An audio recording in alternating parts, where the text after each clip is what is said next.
Hello fun people, I'm Isaac Carlson, and today I want to attempt to find an answer to why the Na'vi are blue. What about this color specifically provided them a distinct advantage on Pandora? When the original Avatar movie released into theaters, I remember there being so many jokes about the Na'vi being weird blue space cats because it was such a bold and alien color to make the people of a moon light years away from Earth. But as always, there seems to be an explanation by James Cameron and the team behind Avatar. Now, physiologically speaking, the explanation behind how the Na'vi skin is blue is extremely straightforward. The real mystery is in the why. You see, there is a pigment in the Na'vi skin called cyanin that produces colors on the blue, purple, and cyan spectrum. Also, because their blood uses an iron compound similar to hemoglobin to transport oxygen throughout their body, they have red blood. The interaction between their skin pigment and their blood flow creates the blue and purple color that's characteristic of the Na'vi, since their skin is partially translucent like our own. Across their bodies, they also have pigment patterns that generate darker bands and stripes, and when the pigment across their bodies have long exposure to sunlight, their skin is said to shift towards purple. Yes, we know how the Na'vi people tan, but the explanation behind what evolutionary pressures led to the rise of their blue skin has a much grander answer, in part because you actually first need to understand where Pandora lives within its solar system. You see, the celestial bodies surrounding Pandora play a major role in determining the environments that exist across that world, and by understanding the Na'vi's home, it becomes clear why their blue skin was advantageous for them to possess. The truth is that Pandora exists in the Alpha Centauri star system about 4.4 light years from Earth, making it the closest star system by distance to us, but it has some differences. The biggest change when you arrive on Pandora is the reality that there are 3 stars in the solar system. There are 2 suns, Alpha Centauri A and B, who circle one another, and a third known as Proxima, who orbits the larger 2 and is the most similar to our own sun. But even though Pandora is only around 25% smaller than Earth, it's actually one of many moons orbiting the gas giant planet known as Polyphemus,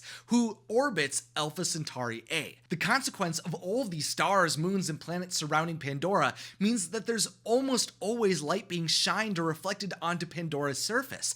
There's many times where Pandora is not at peak daylight, but it's almost never in complete darkness. It's similar to how a full moon can light up the night for us on Earth, but on Pandora that effect is amplified dramatically because of the size and close distance of the other celestial bodies around them. At the same time, an interesting phenomenon on Pandora is the reality that every living organism developed bioluminescent qualities, which Stephen Baxter, author of The Science of Avatar, described as a kind of cooperative light-based arms race. Instead of hiding in the shadows that were very rarely present, every organism was releasing its own light to draw attention to itself or to deter predators from approaching, or some bioluminescence may have been used to lure in prey. But for the top predators, like the viper wolf, their bioluminescent patterns are used to identify the pack that they were a part of. Similarly, the Na'vi each have glowing cells grouped together in dot configurations across their bodies that are unique to them, like fingerprints,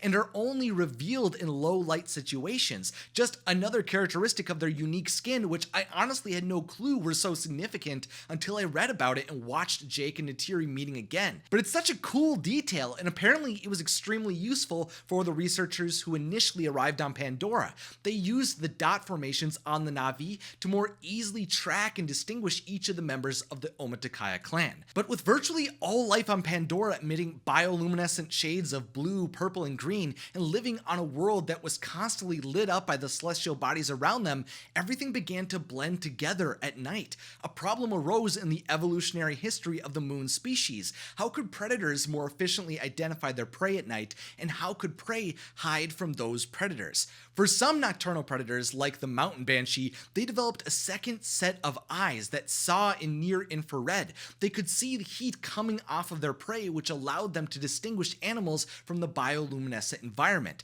The Na'vi, on the other hand, gained large eyes that were 4 times a human's by volume, so that they could take in much more light and see more clearly in the darkness. They also had the ability to retro-reflect green light at night. That meant to everyone else, instead of seeing the Na'vi's gold pigment in their eyes, they only saw green dots. Of course, though, the Na'vi may have been predators, but they were not the kings of their world. While they needed to ensure that they could approach their prey when they hunted at night, they also had to be prepared for creatures hunting them, and their blue skin helps them in both of those situations. I believe their blue skin became advantageous because it was capable of camouflaging them when they would hunt at night. They could blend in with the blue light radiating around them, which would keep them hidden from their prey and the predators who would hunt them. I also think the reality that the Banshee will bond only to one Na'vi in its lifetime indicates the Na'vi and the mountain Banshee may have evolved together. So it seems likely that both species' skin color developed to pair well with one another, making them appear to be one creature when they flew at night. The Na'vi were able to take advantage of their constantly lit up environment by developing pigment in their skin to match the bioluminescent environment they traditionally hunted within, which I believe brought about the rise of the Na'vi's blue skin. But fun people, what do you think? Why do you believe the Na'vi skin is blue? And what other Avatar questions would you like me to answer in future Exploring Pandora videos? Let me know down in the comments. And also a big thank you goes out to all the wonderful producers who support me over on Patreon. If you like behind the scenes videos and live streams and want to become a producer yourself, the link to my Patreon is down below. And finally, thanks for watching and have a magical day.